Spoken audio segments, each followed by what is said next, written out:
দর্শক, আপনাদেরকে আমন্ত্রণ জানাচ্ছি বাংলাদেশের শিল্পনগরী এবং উপকূলীয় জেলা খুলনা থেকে। খুলনায় নির্বাচনী হাওয়া ইতিমধ্যেই বইতে শুরু করেছে এবং প্রার্থীদের মধ্যেও ব্যস্ততা বাড়তে শুরু করেছে। আজকে আমরা খুলনার প্রার্থী এবং নাগরিক সমাজের প্রতিনিধিদের কথা শুনতে চাই এবং আপনাদেরকেও শোনাতে চাই। আমাদের সাথে আছেন আমার বাঁ পাশে বাংলাদেশ জামায়াতে ইসলামীর খুলনা মহানগরের সেক্রেটারি জাহাঙ্গীর হোসাইন হেলাল, উনি নির্বাচন করছেন খুলনা 2 আসন থেকে, এবং আমার ডান পাশে আছেন বাসদ থেকে খুলনা 3-এ নির্বাচন করছেন জনার্দন দত্ত নান্টু, এবং সর্বডানে আছেন সুজনের সাধারণ সম্পাদক অ্যাডভোকেট কুদ্দুতী খোদা। প্রথমে একটু জামায়াতে ইসলামীর প্রার্থী জাহাঙ্গীর হোসেন হেলালের কাছে জিজ্ঞেস করতে চাই যে এত জোট আছে, অনেক কিছু আছে, তারপরেও আপনারা কেন মনে করছেন যে এবারের নির্বাচনে আপনারা বিজয়ী হবেন বা আপনাদেরকে মানুষ ভোট দিবে? স্বাধীনতার যে মূল বিষয়টি ছিল সাম্য, মানবিক মর্যাদা, সামাজিক ন্যায় বিচার, এটা যখন স্বাভাবিকভাবেই এদেশের মানুষ সাম্য খুঁজে পায়নি, সে ন্যায় বিচার খুঁজে পায়নি, মানবিক মর্যাদা খুঁজে পায়নি, সেটার পূর্ণতার জন্য 24-এর গণ অভ্যুত্থান হয়েছিল। এবং নতুন প্রজন্মের সাথে বাংলাদেশের আপামর জনসাধারণ নতুন বাংলাদেশ বা পরিবর্তনের বাংলাদেশ এটা দেখার জন্য আগ্রহ প্রকাশ করেছে। এবং সে আগ্রহ থেকে, সে ইচ্ছা থেকেই তারা তখন খুঁজে নিয়েছে যে আসলে ইতিপূর্বে যারা বাংলাদেশকে শাসন করেছে তারা কখনোই বাংলাদেশকে স্বাধীনতার পর থেকে এ পর্যন্ত কখনো দুর্নীতিমুক্ত বাংলাদেশকে কখনো সামনে আনতে পারেনি। সকল সময়ের জন্য দুর্নীতিতে বাংলাদেশ ছিল এবং দুর্নীতিতে কয়েকবার চ্যাম্পিয়নও হয়েছে। ফলে জনগণ মনে করে যে এখন সকলকে তো দেখেছি, জামাত ইসলামীকে দেখা বাদ আছে, তারা রাষ্ট্র পরিচালনায় কখনো অংশ নেয়নি, সরকার কখনো গঠন করেনি, সেটা মানুষের দৃষ্টি আকর্ষণ হয়েছে এবং সেটাকে কেন্দ্র করে মানুষ মনে করে আগামীতে দুর্নীতিমুক্ত, সন্ত্রাসমুক্ত এবং চাঁদামুক্ত বাংলাদেশ গড়ে তোলার জন্য জামাত ইসলামীর বিকল্প এই মুহূর্তে নেই, যেহেতু জামাত ইসলামীকে এখনো দেখা সম্ভব হয়নি। সুতরাং মানুষ নতুন বাংলাদেশ, পরিবর্তিত বাংলাদেশ দেখার জন্য জামাত ইসলামীকে দেখতে চায়। ঠিক এই দিক থেকেই, দৃষ্টিকোণ থেকে জামাত ইসলামীকে এবারের নির্বাচনে ভোট দিয়ে বিজয় করবে এবং আগামীতে জামাত ইসলামী সরকার গঠন করবে বিজয় হয়ে, ইনশাআল্লাহ। দেশে আসলে পরিসর হিসেবে বলা হয় যে অনেক বড় জোট আছে, বড় দল আছে, সেই জায়গা থেকে বাম ঘরানার দল আপনারা কিভাবে নির্বাচনকে দেখছেন এবং আপনারা কতটা আশাবাদী যে আপনারা এই নির্বাচনে একটা ভালো ফলাফল করবেন? বিশ্বের সবচেয়ে বৈষম্যের চূড়ায় থাকা যেসব দেশ তার মধ্যে বাংলাদেশ একটি। এখানে খুব দ্রুত কোটিপতি হওয়া যায় এবং রাজনীতি তাদের কাছে একটা ব্যবসায় পরিণত হয়েছে। পার্লামেন্ট কোটিপতি দুর্বৃত্তদের ক্লাবে পরিণত হয়েছে। অথচ এটা আমাদের স্বপ্ন ছিল না যে চলমান নীতিতে, এই পুঁজিবাদী নীতিতে দেশ পরিচালনা হলে সেটা আমাদের ভাগ্যের পরিবর্তন, আমাদের স্বপ্নের বাস্তবায়ন হবে না। সেই জায়গা থেকে আমরা আগামী নির্বাচনটাকে জনগণের যে আকাঙ্ক্ষা, বৈষম্যহীন বাংলাদেশের যে আকাঙ্ক্ষা, সে আকাঙ্ক্ষা বাস্তবায়ন করার একটা লড়াইয়ের হাতিয়ার হিসেবে আমরা আগামী নির্বাচনকে নিয়েছি। এবং সারা বাংলাদেশে 153 জন আমাদের গণতান্ত্রিক যুক্তফ্রন্টের প্রার্থীরা লড়ছেন এবং আমাদের লড়াইয়ের একমাত্র বিষয় হলো শ্রমিক, কৃষক, মেহনতি মানুষ, নিপীড়িত মানুষের মুক্তির জন্য আমরা সংসদে গিয়েও আইন প্রণয়ন করতে চাই, লড়াই করতে চাই। অ্যাডভোকেট কুদ্দুতী খোদা, আপনার কাছে একটু জানতে চাই, রাজনীতিবিদরা তো তাদের জায়গা থেকে আসলে বলছেন এবং বিভিন্ন কমিটমেন্ট আমরা নির্বাচন আসলেই দেখি যে তারা দিতে থাকেন।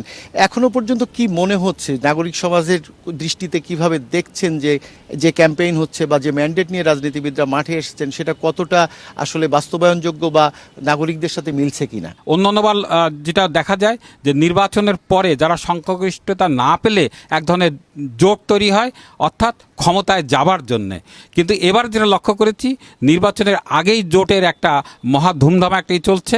সেটা এতে মনে হয় যে দেশের শাসন কিংবা দেশে গণতান্ত্রিক জনগণের যে চাহিদার জায়গাটা কতটুকু পূরণ হবে সেটা চিন্তা না করে বরঞ্চ ক্ষমতায় কিভাবে যাব, কাদের সাথে নিলে আমাদের ভোটের পাল্লা ভারী হবে, সেই যোগ বিয়োগটাই অনেক বেশি বলে আমার কাছে মনে হচ্ছে। একটু জনার্দন দত্ত নান্টুর কাছে আসতে চাই।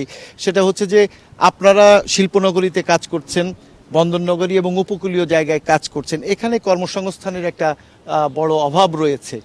নির্বাচনে আপনারা এইটাকে কিভাবে দেখছেন বা এখানকার ভোটারদের কাছে কর্মসংস্থানের বা অর্থনৈতিক পরিবর্তনের কি প্রতিশ্রুতি নিয়ে দিচ্ছেন আপনারা? বাস্তবে খুলনায় তো এখন আর শিল্প জীবিত নেই।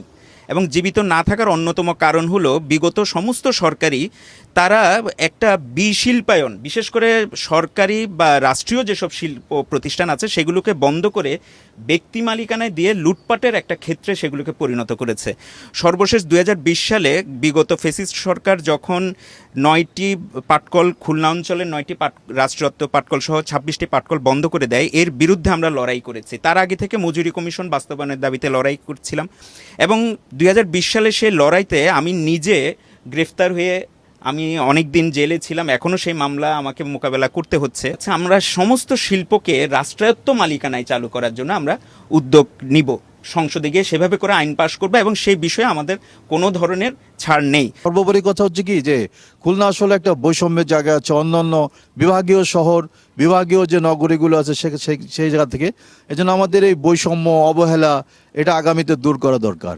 আমরা যদি এখানে জনগণের সমর্থনে বিজয়ী হয়ে, আমার প্রতীক দাঁড়িপাল্লা বিজয়ী হয়, তাহলে খুলনার এই সংকটগুলো দূর করার জন্য আমরা কাজ করব। আমরা আসলে প্রার্থীদের নানা কথাই শুনছিলাম, তাদের বিভিন্ন পরিকল্পনার কথা শুনছিলাম। আমরা একটু জানতে চাই নাগরিক সমাজের নেতৃত্বে থাকা সুজনের কাছে, আসলে এই অঞ্চলের মানুষেরকে নিয়ে যে পরিকল্পনার কথা বলছেন রাজনীতিবিদরা, তার বাইরেও আসলে আরও কি প্রত্যাশা আছে মানুষের? খুলনা আরও উন্নয়ন হবে, খুলনায় ডেভেলপমেন্ট হবে, খুলনায় গার্মেন্টস ফ্যাক্টরি আসবে। কেন এখন সেই লক্ষ্যে কিন্তু মোংলা পোর্টকেও কিন্তু শক্তিশালী করা হয়েছে এবং ফ্যাসিলিটি বাড়ানো হয়েছে, কিন্তু খুলনা নগরীর যে ফ্যাসিলিটি থাকা দরকার, আবাসন ফ্যাসিলিটি, হোটেল ফ্যাসিলিটি, অন্য যে সমস্ত ফ্যাসিলিটি থাকা দরকার, সে জায়গা কিন্তু খুলনা এখনও আসেনি। সবচেয়ে বড় কথা, খুলনায় মিল কলকারখানা চালু করতে গেলে আমাদের গ্যাস দরকার। দুর্ভাগ্য হলেও সত্য যে ভোলায় যে নতুন যে গ্যাস ক্ষেত্র তৈরি হয়েছে সেই গ্যাস কিন্তু ঢাকায় নিয়ে যাওয়া হচ্ছে, অথচ খুলনা নগরীতে সেই গ্যাস তারা দিচ্ছে না। এ ব্যাপারে আমরা নাগরিক সমাজ থেকে অনেক কথা বলেছি, আন্দোলন করেছি। আমরা চাই খুলনায় গ্যাস দেওয়া হোক, কেন একটি দেশে সমান ব্যালেন্স ডেভেলপমেন্ট হওয়া উচিত। দর্শক, এতক্ষণ আপনারা আলোচনা শুনছিলেন খুলনার প্রার্থী এবং নাগরিক সমাজের প্রতিনিধিদের, এবং তার মধ্যে দিয়ে আসলে গণতন্ত্রের সৌন্দর্য ফুটে উঠেছে। সবাই সবার মতামত দিয়েছেন, সবাই সবার আশ্বাস দিয়েছেন, সবাই সবার দাবি জানিয়েছেন এবং তার মধ্যে দিয়ে আগামীর একটি স্বপ্নিল, সৌহার্দ্যপূর্ণ এবং উন্নত বাংলাদেশ গড়ার প্রত্যয় ব্যক্ত করেছেন। এই প্রত্যয় বাস্তবায়ন হবে সেই প্রত্যাশা করছি এবং আগামীতে আবারও দেখা হবে নির্বাচনের কোনো আসন নিয়ে কথাতে, নির্বাচনের কোনো আলোচনায় খুলনা থেকে। সেই পর্যন্ত মাছরাঙা টেলিভিশনের সাথেই থাকুন। এখন অন্যান্য খবর জানার জন্য চলে যাই স্টুডিওতে।